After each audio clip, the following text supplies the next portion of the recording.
สบายดีเด้อพี่น้องทุกคนมื้อนี้เปิดรับสมัครแม่บ้านทุกมื้อเด้อผู้ใดที่อยากได้งานแม่บ้านสามารถเข้ามาขอไปสมัครด้วยตัวเจ้าของได้เลยเนาะรับตั้งแต่อายุ18ปีขึ้นไป55ปีและมื้อนี้จะมาแจกงานพี่น้องเนาะมีเข้ามา11งานเนาะ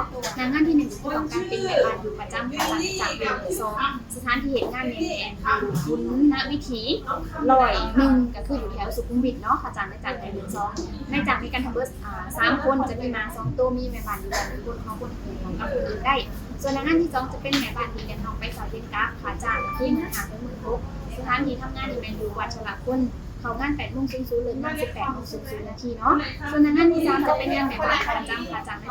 2เป็นสถานที่เฮ็ดงานอยู่ประชาชนเขาเจ้าเจ็ดหรือวันแถวดินแดงเนาะขาจ้างในจากไห้12มีในจาก1คนมีมามีแมวแล้วก็จะมีกระรอก3ตัวเนาะของคนที่มีอยากกระรอกเด้องานที่4จะเป็นงานแม่บ้านดูแลผู้สูงอายุขาจ้าง18,000จะมีค่าอาหารให้อีกเดือนละ 3,000 เนาะสถานที่ทำงานอยู่ในเมืองอโศกหรือว่าอยู่สุขุมวิท23มีในจาก2 ถึง 3 คนบ่มีสัตว์เลี้ยงต้องขอคนที่กลางคืนบ่หลับบ่นอนได้เนาะเข้างานนี่ 10 โมงกลางคืนเลิกงานตี 5วันเสาร์หรือว่า5 โมงเช้าเนาะซอยพยาบาลอีกเครือหนึ่งเนาะผู้สูงอายุเพื่อจะติดเตียงส่วนงานที่หาจะเป็นงานแม่บ้านกลุ่มที่เดียวนอกค่ะจ้าง15,000 ถึง 16,000สถานที่ทำงานนี่แม่อยู่ปากเกร็ดนนทบุรีมีในจ้าง4 คนบ่มีสัตว์เลี้ยงเนาะเฮ็ดหน้าที่ดูแลน้องฟ้าแฝด2 คนอายุ1 ปี 6 เดือนเนาะดูแลทั้งเบิดในส่วนของน้องงานที่6จะเป็นงานแม่บ้านอยู่ประจำค่ะจ้างในจ้างให้2สถานที่ทำงานนี่แม่อยู่สนามบินน้ำ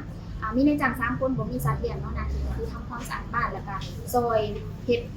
กับเขาเป็นลูกมือเนาะงานที่7ก็จะเป็นงานแม่บ้านอยู่ประจำค่ะจ้าง12สถานที่ทำงานนี่แม่อยู่คลอง6มีในจ้าง4 คนมีม้า1 ตัวเนาะขอคนที่หักมาเพราะว่าในจ้างเป็นหักมาของลูกเนาะส่วนงานที่8จะเป็นงานแม่บ้านดูแลม้าโดยเฉพาะเนาะค่าจ้างก็คือในจ้างให้15,000ที่บ้านมีในจ้าง2 คนมีม้า10 ตัวมีแม่บ้านอยู่แล้ว3 คนต้องการคนที่อยู่ห่วงกับคนอื่นได้ที่สำคัญขอคนที่หักม้าเนาะส่วนงานที่9จะเป็นงานแม่บ้านดูแลม้าอีกเนาะค่าจ้าง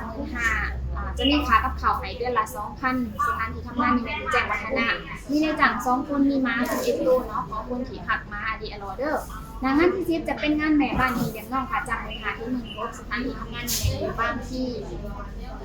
มีในจ้างทั้งเบิด3 คนม้า1 ตัวเนาะเฮ็ดหน้าที่ดูแลน้อง1 คนอายุ3 ปีดูแลทั้งเบิดในส่วนของน้องงานสุดท้ายงานที่11จะเป็นงานแม่บ้านอยู่ประจำค่าจ้างในจ้างให้12,000เนาะสถานที่ทำงานนี่แม่อยู่บ้านหน้ากม15มีในจ้าง5 คนมีสัตว์เลี้ยงมีพี่เลี้ยงอยู่แล้ว2 คนเพราะคนที่อยู่กับคนอื่นได้เนาะใน11งานที่ข่อยอ่านเป็นนี่ก็คือยังบ่ทันได้ทุกงานเด้อค่ะผู้ใดสนใจเท่าใดก็คอมเมนต์มาได้นะค่ะผู้ใดสมัครแล้วแต่ถ้าผู้ใดบ่ทันได้สมัครก็สามารถเข้ามาของไปสมัครได้เลยเด้ออยู่ที่จรัญสนิทวงศ์82 เด้อสำหรับวันนี้ลาไปก่อนเด้อทุกคนสบายดี